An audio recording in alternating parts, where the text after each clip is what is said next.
Hi, welcome back to Joe Blogs. One of the big questions that everybody's asking right now is whether or not Russia will be able to successfully pivot to the east and start selling large quantities of gas and oil and coal to China and India in replacement to all of the deals that it's losing from the Western world. And this is a really big conundrum because obviously there's a lot of transport costs involved, and there's also the issue of secondary sanctions, that there will be pressure applied against both India and China not to do those deals, to try to exert more pressure on Russia to stop the war in Ukraine. And so far, most of the analysis that everybody has undertaken, including me, has been focused on China. But in today's episode, I want to have a look at India because India is a really big purchaser and is starting to do a lot more deals with Russia. So in today's episode, we'll have a look at exactly how much business India has been doing since the start of the war with Russia, and it's increased a lot. We'll then have a look at what's going on in the Indian economy and talk about deals that are now being done in Indian rupees rather than US dollars. And then we'll have a look at a recent incident where India has recently taken some oil from Russia and exported it to the USA. So that's becoming a bit of a political problem. And then finally today, I'll wrap up with my summary as to what I think is likely to happen over the course of the next 3 to 6 months and what the implications of this are for both Russia and the global economy. So before we get started, as usual, I'm going to ask you for a thumbs up at some point during this video if you're enjoying the content. And also, please subscribe if you haven't done so already. Don't forget, I always include chapters in these videos, so you can skip over stuff if you're not that interested in it or you get a bit bored. And if you'd like to support the channel, please have a look below, where you'll find links to YouTube, Super Thanks and membership, as well as Buy Me a Coffee and Patreon. Historically, India and Russia have not been major trading partners. This table shows India's imports for 2021 split by destination country. You can see that the largest trading partner was China, which represented around 16% of all imports, which equates to around $87 billion worth. The United Arab Emirates and the United States come in second and third, and both equated to more than $40 billion worth of business. If we look further across the table, Russia actually came in at number 20 on the list of countries importing goods to India, and the total value of purchases were around $8.7 billion. This table shows the total amount of exports that India made by country. And you can see that the United States is the largest single market, representing around 18% of all exports, which in 2021 equated to around $71.5 billion. Interestingly, the UAE and China are second and third on the list, so the top 3 countries are the same for imports and exports, albeit in a reverse order. And the amount of business that India did with both countries was around $25 billion. If you look at the far right hand side of this chart, you can see that Russia is actually showing, and it came in 31st on the list of countries that India exports to, and the total value of exports in 2021 equated to around $3.3 billion. So you can see from this analysis that prior to the Ukraine war, Russia and India were not major trading partners. India imported around 8.7 billion and exported around 3.3 billion with Russia. This chart shows the amount of crude oil that was imported by China, India and Turkey in the first 7 months of 2022. The blue bar chart shows the purchases made by China, the red bar chart shows the purchases made by India, and the green bar chart represents Turkey. If we look at the Chinese figures first, in January prior to the invasion of Ukraine, China was importing around 900,000 barrels of Russian oil per day. That figure dropped to just under 800,000 in February, which was the month that the invasion started. It rose back to around 900,000 in March, and we then saw a steady increase in the imports by China, through to June when China was importing over 1.2 million barrels per day. And that figure dropped slightly in July, but over the course of the first 7 months of 2022, China has been consistently buying around 1 million barrels of oil per day from Russia. So there's been a fairly high level of consistent trade between the two countries. If we look at what's been happening with India, it's a very different story. In January, India purchased less than 100,000 barrels of oil per day, and in February there were no recorded purchases. So over the course of the first 2 months, which is the period before the Ukraine war started, the amount of Russian oil purchased by India was very low. the volume of purchases started to increase in March, and in the first 4 months of the Ukraine war, we saw a rapid increase in the volume of oil being purchased by India from Russia. And in June and July, the volume purchased was more than 1 million barrels per day. So the volume of oil being purchased by India is now very close to the amount being purchased by China, and the rate of increase has been far more rapid. Before we leave this table, I'll just finish off on the situation with regards to Turkey, because as you'll know if you follow the channel, Turkey is a country that we follow in some detail here. And you can see that prior to the war, Turkey was buying oil from Russia, around 200,000 barrels per day. That dipped slightly in March, but we've seen a general increase in the amount of oil that Turkey is buying. However, Turkey does have a lot of budgetary issues right now. They've run short of cash, and therefore they're now struggling to be able to pay for all of these imports. Now, if you are interested in the relationship between Turkey and Russia, have a look at a video that I posted recently, which talked about the new trading relationship that Turkey and Russia are looking to form. This table shows the 15 largest importers of coal in 2021. And as you can see, India is the #1 importer globally, and in 2021 imported more than $25 billion worth of coal, which represented around 17% of the global market for imports. And the main reason that India is importing so much is that it still relies upon coal for the generation of electricity. Almost 3/4 of all the electricity comes from coal. So India has to import massive volumes. And it's interesting when you look at the rest of this table that it's dominated by Asian countries. Japan comes in at a close second to India, followed by China, South Korea and Taiwan. Germany and Turkey break up the Asian dominance, but they are followed by Malaysia, Vietnam and the Philippines. And this really highlights the fact that a lot of countries in the world are still reliant upon coal for generating electricity. We haven't moved away from fossil fuels. There's always a lot of talk about renewable energy, but the percentage of renewable energy globally is still small. A lot of countries are still burning coal. And this chart shows the countries that are the 15 largest exporters of coal. So you can see that Australia has a dominant position, holding around 36% of the total market, equating to about $44 billion.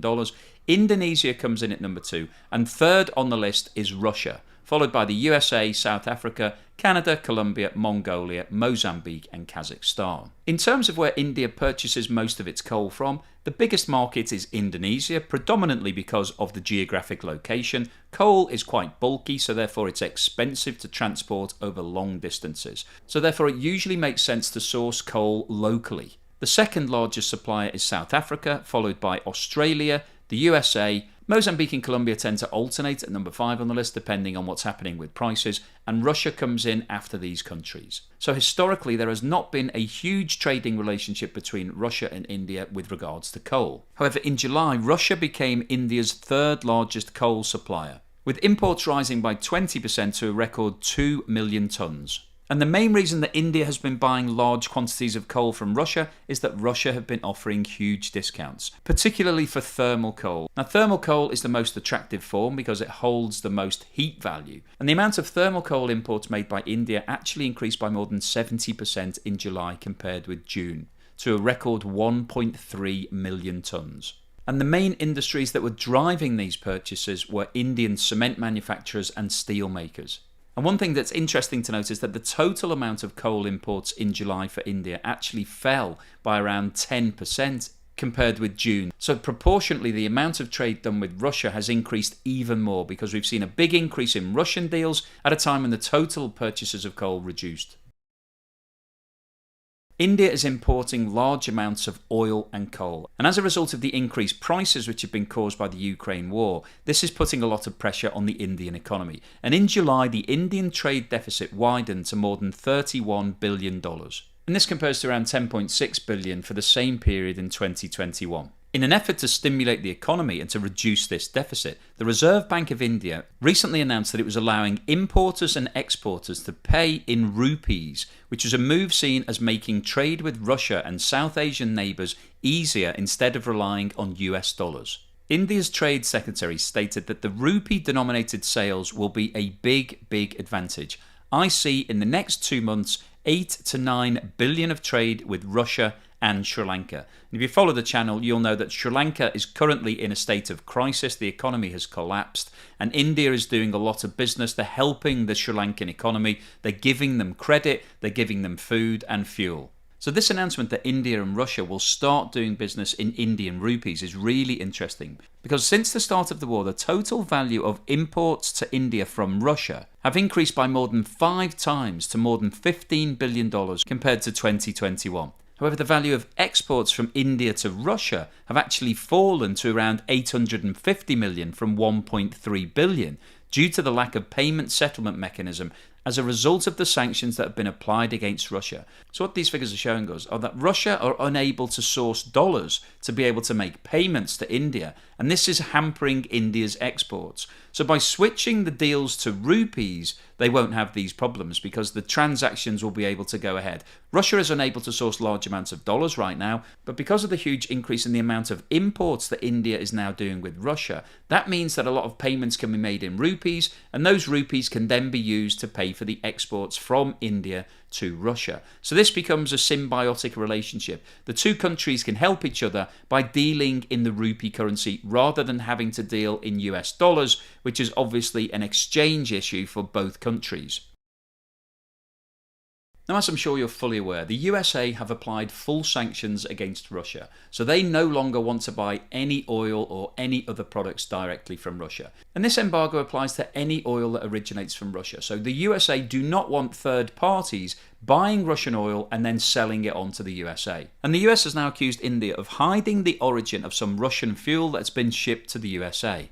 The US Treasury Department told India that an Indian ship picked up oil from a Russian tanker on the high seas and brought it to a port on the west coast where it was refined and shipped on. As I've just mentioned, the US sanctions on Russia prohibit the import to the United States of Russian origin energy products, including crude oil, refined fuels, distillates, coal and gas. The Reserve Bank of India's Deputy Governor responded by stating that the refined output was put back on that ship and it set sail without a destination. In the mid-seas, it was advised of its destination and went to New York. He went on to state that the Russian crude was processed and converted into a distillate used for making single-use plastic. He did not identify the Indian vessel or refiner. He finished up by saying that's the way war works. It works in strange ways. So what's the summary and conclusion today? Well, I wanted to post this video because we've been talking a lot about the relationship between Russia and China, and there's been a lot of speculation as to whether or not China will start buying huge quantities of oil and gas directly from Russia. But India is also a large importer of energy products, and oil and coal are really important to the economy. And the Indian economy is under pressure right now because they're having to buy in large amounts of energy, and those prices have gone up considerably since the start of the Ukraine war.